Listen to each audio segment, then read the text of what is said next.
Hi, my name is Darren Joseph from HEJ.tax, and we're the team that seeks to demystify the sometimes confusing world of international tax. And today I want to talk about where trusts or foreign trusts meet foreign companies. So someone may be US exposed and they may be a beneficiary of a foreign trust. And in the foreign trust, there may be foreign companies or foreign investments. That is pretty normal in our line of work. We encounter that all the time. Now, if the foreign trust is a foreign grantor trust, of course, as discussed in other videos and articles on our website, it's actually tax transparent. It's easy. The grantor is the taxpayer. Therefore, there's no need for any CFC or PFIC analysis. That's the easy one. But we don't get the easy stuff. We get the fun stuff, the challenging stuff.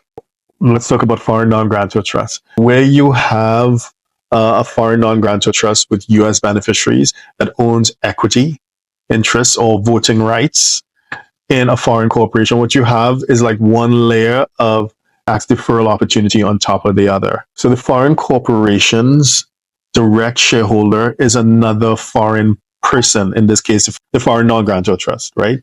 The CFC and the PFIC analysis does not apply directly to the shareholder itself. So because the foreign shareholder holds the corporate equity interest for the benefit of US persons, the CFC and the PFIC analysis focuses on attributing the corporate equity interest to the trust US beneficiaries in order to determine whether the foreign corporation's punitive tax regime should be activated. Now, what makes this area particularly interesting is that, depending on your perspective, there isn't clear guidance from the Internal Revenue Service. What do I mean by that? So the rules governing the attribution of indirect CFC ownership through a foreign non-grantor trust's US beneficiaries are not often sufficient to determine ownership in many cases. In addition to which, if that wasn't hard enough, the rules on attributing constructive CFC, control foreign corp ownership, through a foreign non-grantor trust, equally inadequate. This is where teams like us, we get involved. We work with trustees as well as family offices who are in situations like this.